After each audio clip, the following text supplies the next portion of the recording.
kalian ini, alangkah baiknya kita berdoa terlebih dahulu. Berdoa dimulai. Doa besar. Apa kabar hari ini? Baik, Bu. Moodnya bagus? Bagus. Jadi hari ini harus semangat ya belajar sama Ibu. Semangat. Oke. Sebelum kita masuk materi kita hari ini, Ibu mau tanya kepada Yesi.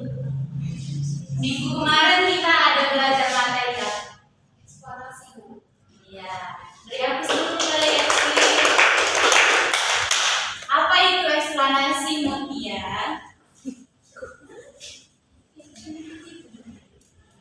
Eksplorasi adalah teks yang menjelaskan proses terjadinya suatu peristiwa. Oke, beri aku seluruh edukasi Mutia. Baik, materi kita pada minggu ini yaitu teks fabel.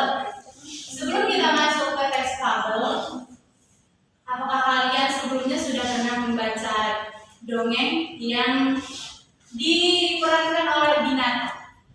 Ada yang pernah baca dongeng yang diperankan binatang? Pernah? Pernah? Dimulai dari apa judul dongeng yang pernah kalian baca? Iya. Apa? Pangeran Kata. Dari judul-judulnya itu kayak Pangeran Kata, Kucing dan Kelinci, itulah yang dinamakan teks fabel.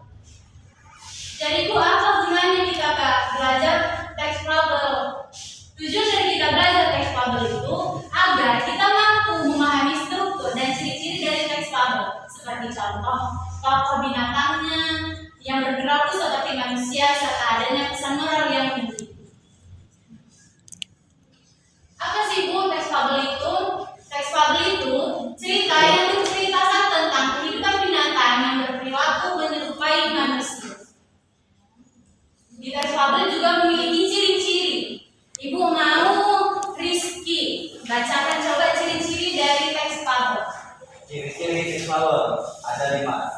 Pertama, tokohnya berupa binatang yang wataknya menyerupai manusia. Yang kedua, alur ceritanya singkat dan sederhana. Yang ketiga, karakter tokoh ada yang baik dan buruk. Yang keempat, tema dan pesan moral fabel terkadang dituliskan dalam cerita. Dan yang kelima, pendahuluan cerita sangat singkat dan tidak berbelibet. Ya, itu dari ciri-ciri teks fabel. Teks fabel juga memiliki unsur-unsur. Yang pertama itu ada tokoh, watak, latar, alur, sudut pandang, tema, dan amanat. Dan juga teks fabel memiliki struktur, yaitu orientasi, komplikasi, resolusi, dan koda. Dari penjelasan struktur, Ibu mau kalian memperhatikan video yang Ibu. Struktur teks fabel ada 4, yakni orientasi, komplikasi, resolusi, dan koda. Di video ini kita akan belajar mengidentifikasi struktur teks fabel tersebut ke dalam satu contoh fabel berjudul Kupu-kupu Berhati Mulia. Nah, langsung saja ya. Struktur teks yang pertama adalah orientasi. Orientasi merupakan tahap pengenalan atau pembuka dalam cerita. Pengenalan berkaitan dengan pengenalan pelaku, pengenalan latar, pengenalan kejadian, dan lain-lain. Nah, di dalam cerita Kupu-kupu Berhati Mulia, tahap orientasinya adalah dikisahkan pada suatu hari yang cerah, ada seekor semut berjalan-jalan di taman. Ia sangat senang karena bisa berjalan-jalan melihat taman yang sangat indah. Sang semut berkeliling sambil menyapa binatang-binatang yang berada di taman itu. Tahap orientasi yang ada di cerita Kupu-kupu Berhati Mulia memperkenalkan tokoh semut dan kejadian awal yang ada di dalam cerita. Selanjutnya, struktur kedua adalah komplikasi. Komplikasi merupakan tahap mulainya muncul masalah hingga masalah itu memuncak. Diceritakan dalam Kupu-kupu Berhati Mulia sebagai berikut. Ia melihat sebuah kepompong yang menggantung di ranting. Sang semut mengejek bentuk kepompong yang jelek dan tidak bisa pergi kemana-mana. Ada keburu nasimu. Kamu hanya bisa berdiam dan bergantung di situ. Ayo jalan-jalan. Lihat taman ini yang luas dan indah. Bagaimana nasimu bila ranting itu patah? Kepompong itu hanya diam. Hingga pada suatu hari, semut berjalan-jalan di taman itu. Karena hujan, taman itu dipenuhi lumpur, sehingga semut pun tergelincir dan jatuh ke lumpur. Semut itu terjatuh. Semut itu berteriak minta tolong sekencang mungkin. Tolong aku, tolong, tolong, tolong bantu aku. Nah, cerita tersebut masuk ke dalam bagian komunikasi karena masalah muncul dan masalah memuncak ketika semut tergelincir dan meminta tolong. Lanjut, struktur ketiga adalah resolusi. Resolusi merupakan keadaan ketika masalah terpecahkan dan menemukan penyelesaian. Di dalam cerita ditunjukkan dengan untunglah saat itu ada seekor kupu-kupu terbang melintas. Kemudian kupu-kupu itu menjulurkan sebuah ranting ke arah semut. Semut, peganglah ranting itu. Nanti aku akan mengangkat ranting itu. Lalu si semut memegang erat-erat ranting itu. Dengan sekuat tenaga kupu-kupu mengangkat ranting itu. Lalu kupu-kupu menurunkannya di tempat yang aman. Semut berterima kasih kepada kupu-kupu karena telah menolongnya.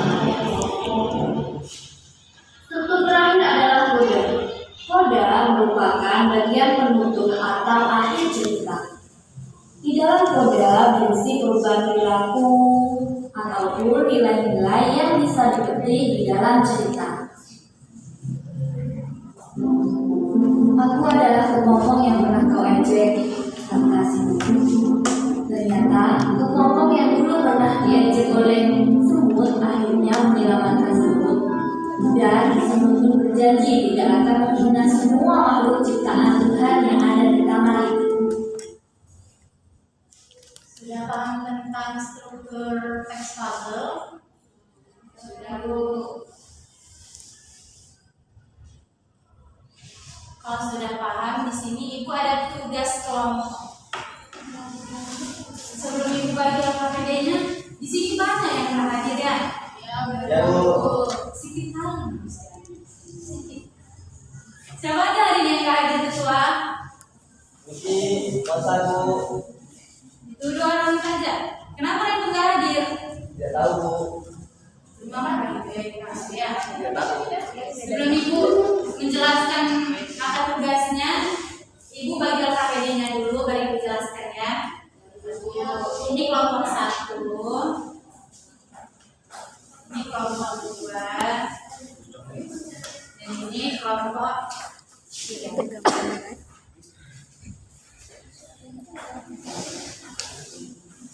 Di sini, kalau perhatikan dulu ya, ada 2 langkah. Yang pertama baca dan amatilah tabel di bawah ini. Di sini ada Ibu terangkan teks tabel. Yang kedua, jawab pertanyaan yang tertera di bawahnya. Dan di lembar ketiga itu ada soal. Ibu minta waktu paling lama itu berapa ini? 10 menit. Nah, Ibu. Tapi kelompok siapa duluan yang bisa menjawab pertanyaan ini dan langsung aja, Bu, kelompok kami udah siap gitu ya. Ibu ada hadiah untuk kalian. Waktunya cuma dari sekarang selama mengerjakan. Ada tadi. Oh, ada bukan Bu? Jadi itu ada yang Ibu kasih. Kik dan ngaji kau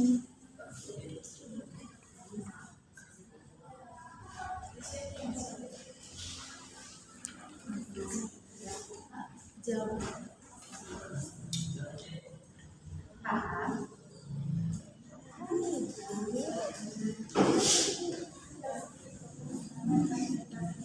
Kalian sekolah boleh bawa HP ya?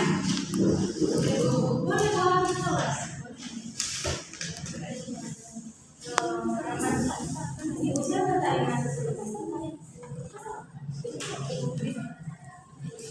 Bisa bicara. Baca dulu ya.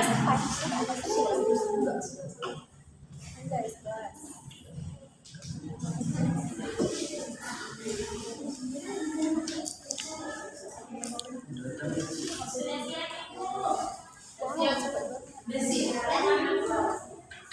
Kelompok 1 sudah siap duluan. Kelompok 2 ya. Kedua juga. Apa Rizky? Kedua. Hari duluan tadi. Ya. Kalian kalau cuma dapat hadiah cepat. Tadi Gitu kan ya. kedua, Bu. Ya. Dan silakan presentasikan hasil.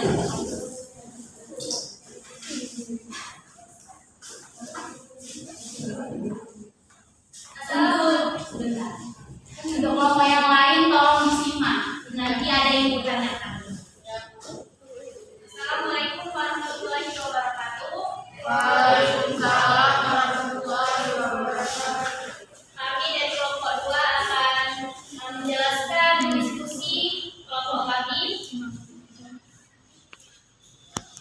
tentang cerita kabel kucing dan tikus. Yang pertama, siapa saja tokoh utama dalam cerita kabel kucing dan tikus? Dihadirkan. Tokoh utama dalam cerita tersebut adalah kucing dan tikus. Mereka digambarkan sebagai dua sahabat yang hidup rukun dan saling menolong di sebuah pulau kecil.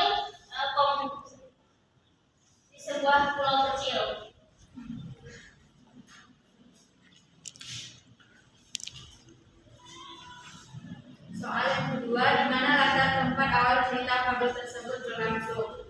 Jawabannya di latar tempat awal cerita berlangsung di sebuah pulau kecil yang terletak di hutan belantara. Di pulau itulah kucing dan tikus tinggal bersama.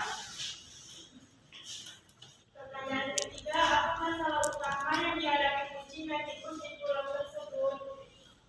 Masalah utama yang dihadapi kucing dan tikus adalah persediaan makanan yang semakin menipis dan ancaman bahaya yang akan menimpa pulau mereka.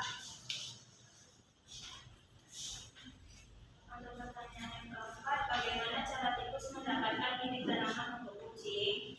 Tikus mendapatkan bibit tanaman dengan cara menyeberangi lautan luas menggunakan sebatang kayu untuk menemui saudara kelinci yang kemudian memberikan bibit padi dan jagung. Tikus berjuang keras membawa bibit tersebut dengan cara menyimpan di dalam mulutnya agar tidak hilang di saat perjalanan. Selanjutnya soal nomor 5, apa pesan moral yang dapat diambil dari cerita kabel ini? Nah, jadi pesan moral dari cerita ini adalah pentingnya persahabatan yang tulus, kerjasama dan pengorbanan demi kebaikan bersama. Selain itu, cerita ini juga mengajarkan semangat pantang menyerah dan tanggung jawab terhadap tugas yang diberikan. Mungkin sampai di sini presentasi dari kami. Kami akhiri. Wassalamualaikum warahmatullahi wabarakatuh. Terima kasih untuk apakah jawabannya sesuai atau melenceng Bu dari pertanyaannya? Sesuai ya. Oh iya, ini berikan kemarin kemarin pertanyaan. Terima kasih Mas. Ibu ada satu lagi, ada yang mau? Ada yang mau? Oke, berarti Ibu ada satu pertanyaan lagi. Pertanyaannya, itu kan Ibu ada kasih, ini untuk kalian dua ya, biar orang ini gak usah diajak lagi ya. Biar untuk kalian dua. Siapa yang bisa menjelaskan struktur teks fabel dari cerita ini? Kalau kalian bisa Rizky, ibu rasa ya Rizky ini harus betul-betul ibu kedia aja. Kalian memang boleh bawa HP-nya, tapi jangan main HP di kelas ibu. Bisa? Ayo kita. Ya.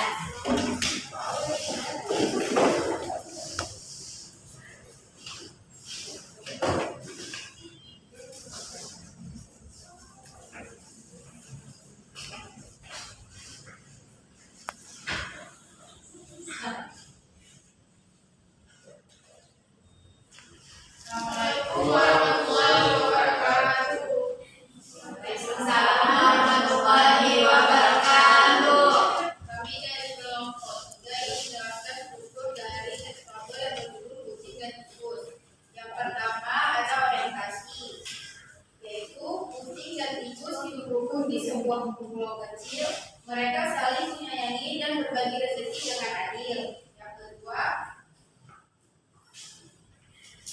Yang kedua ada komunikasi. Persediaan makanan di pulau semakin menipis. Kucing bingung mencari bibit tanaman untuk di sana karena tidak ada yang dorong. Ini adalah resolusi. Tikus dan berani lautan menggunakan kayu dan berapa untuk memenuhi kelinci. Kelinci merasa kasihan dan memberikan bibit tanaman kepada tikus. Tikus berhasil membawa bibit itu pulang dengan selamat.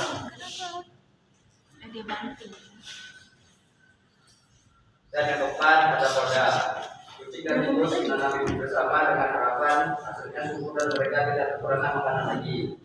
Cerita menekankan nilai persahabatan, kerjasama dan berani. Beri tepuk tangan dulu untuk kelompok 3. Oke, kalau kalian sudah berani mempresentasikannya, nah, dan Nagina, dan silakan balik.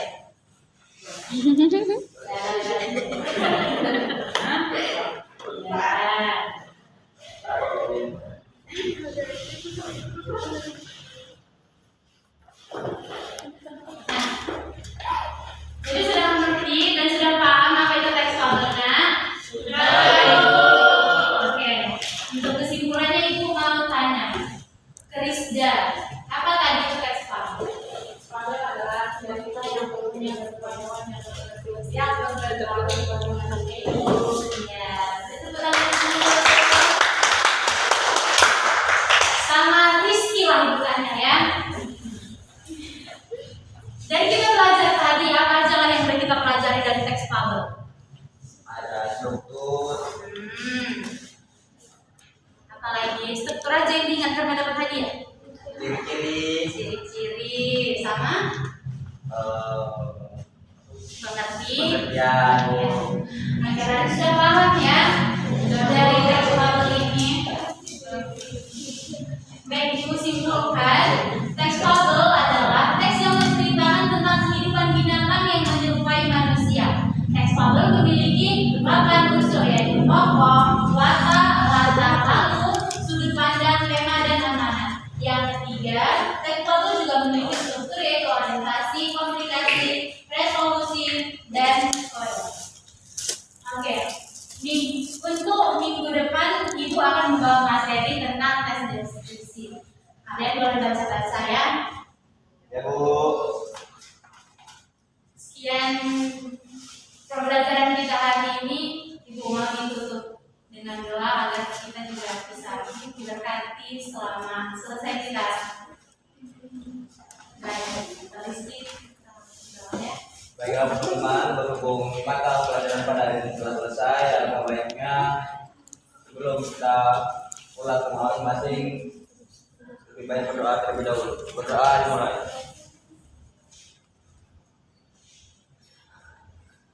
Berdoa selesai. Terima kasih ya atas partisipasi kalian, semangat kalian untuk belajar sama ibu. Beri aplaus terakhir untuk kita semua.